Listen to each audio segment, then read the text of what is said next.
Hello students, তোমাদের সবাইকে আমাদের চ্যানেলে ওয়েলকাম জানাই। দেখো, আজ আমরা ক্লাস 6 এর জিওগ্রাফির তোমাদের প্রশ্ন বিচিত্রাতে 4th number of school Itahar high school HS এই স্কুলের আজকে আমরা সমস্ত কোশ্চেন আনসারগুলি দেখে নেব। ক্লাসটি শুরু করার আগে অবশ্যই বলবো, যারা এখনো পর্যন্ত চ্যানেলটি সাবস্ক্রাইব করোনি তারা অবশ্যই চ্যানেলটি সাবস্ক্রাইব করে নাও এবং পাশে থাকা বেল আইকন প্রেস করে রাখো, যাতে করে আগামী দিনের সমস্ত ভিডিও সবার আগে তোমাদের কাছে পৌঁছে যায়।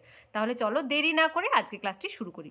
আজকে ক্লাসের ফার্স্ট কোশ্চেন দেখো, পৃথিবীর সবচেয়ে কাছের গ্রহ হলো পৃথিবীর, বলেছে আনসার হবে শুক্র। যদি এখানে সূর্যের বলতো তখন আনসারটা হয়ে যেত বুধ। ওকে, নেক্সট ওয়ান, 1519 খ্রিস্টাব্দে যে পর্তুগিজ ভূ পর্যটক জাহাজ নিয়ে ভূ পরিক্রমায় বেরিয়েছিলেন তিনি হলেন ম্যাগেলান। তার সঙ্গীদের নিয়ে 1519 খ্রিস্টাব্দে জাহাজ নিয়ে ভূ পরিক্রমায় বেরিয়েছিলেন।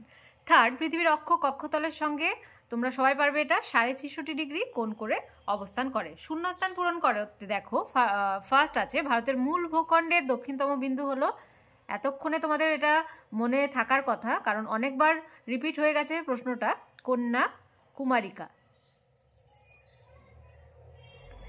সেকেন্ড, পৃথিবীর দ্বিতীয় উচ্চতম পর্বতশৃঙ্গ হলো গডউইন অস্টিন।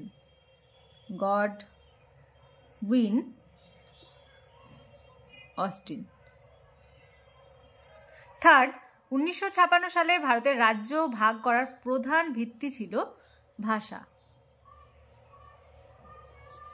তিনের দাগের ফার্স্ট কোশ্চেন, উপসাগর কাকে বলে? একটি উপসাগরের নাম লেখো। আনসার লিখবে যে স্থলভাগ দ্বারা বেষ্টিত জলভাগকে উপসাগর বলা হয়। আমি এখানে লিখে দিচ্ছি ছোট্ট করে, স্থলভাগ দ্বারা বেষ্টিত জলভাগকে উপসাগর বলা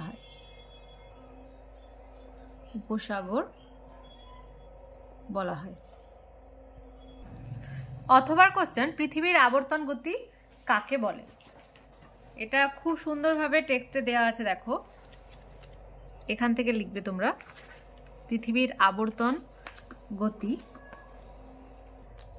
পৃথিবী কক্ষতলের সঙ্গে 66.5 ডিগ্রি কোণ করে হেলে অক্ষের চারিদিকে পশ্চিম থেকে পূর্ব দিকে অবিরামভাবে পাক খাচ্ছে, এটাই পৃথিবীর আবর্তন গতি। এখান থেকে এতটা। তারপরের কোশ্চেন, অক্ষরেখা ও দ্রাঘিমা রেখার পার্থক্য লেখো। খুব ইম্পর্টেন্ট, এর আনসার আমি স্ক্রিনে মেনশন করে দেবো, সেখান থেকে তোমরা লিখে নাও।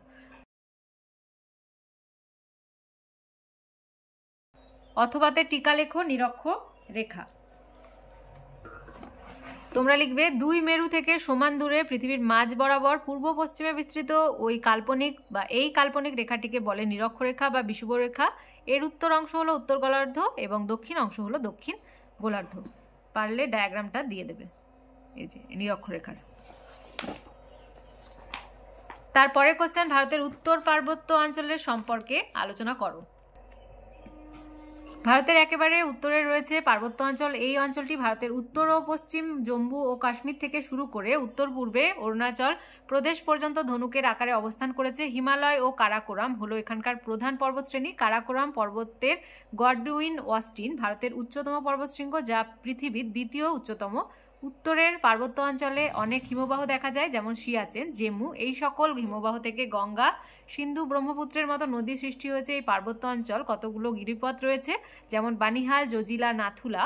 ভারতের উত্তরের পার্বত্য অঞ্চলের সব থেকে উল্লেখযোগ্য পর্বতশ্রেণী হলো হিমালয়। হিমালয় কথার অর্থ বরফের গৃহ। হিমালয়ের উত্তর থেকে দক্ষিণে 3টে সমান্তরাল পর্বতশ্রেণী দেখা যায়। একেবারে উত্তরে হিমাদ্রি, আর তার দক্ষিণে হিমাচল, একেবারে দক্ষিণে শিবালিক। আজকে ক্লাসের লাস্ট কোশ্চেন, ভারতের উপদ্বীপীয় মালভূমি অঞ্চলের ভূপ্রাকৃতিক বৈশিষ্ট্যের বিবরণ দাও। তোমরা এখান থেকে লিখবে 75 পেজে, দেখো উপদ্বীপীয় মালভূমি অঞ্চল, এখান থেকে এতটা।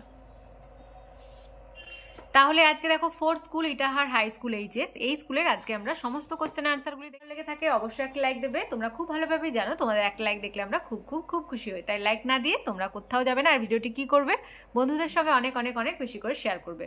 প্রতিটি বিষয়ের ক্লাস তোমাদের শুরু হয়ে গেছে, তাই যারা এখনো পর্যন্ত ক্লাসগুলি দেখোনি অবশ্যই প্লেলিস্ট চেক করে ক্লাসগুলি দেখে নাও, অথবা এই ভিডিও ডেসক্রিপশন বক্সের লিঙ্ক দেওয়া থাকবে, সেখান থেকে ক্লাসগুলি দেখে নিতে পারো। আর আজকে ক্লাসে যারা প্রথমবার এসেছো তারা অবশ্যই চ্যানেলটি সাবস্ক্রাইব করে নিও এবং পাশে থাকা বেল আইকন প্রেস করে রাখবে, যাতে করে আগামী দিনের সমস্ত ভিডিও সবার আগে তোমাদের কাছে পৌঁছে যায়। আর আমাদের ক্লাসগুলি তোমাদের কেমন লাগছে অবশ্যই কমেন্টের মাধ্যমে জানাতে কিন্তু ভুলবে না। তাহলে আজ এই পর্যন্তই, তোমরা সবাই ভালো থেকো। Thank you.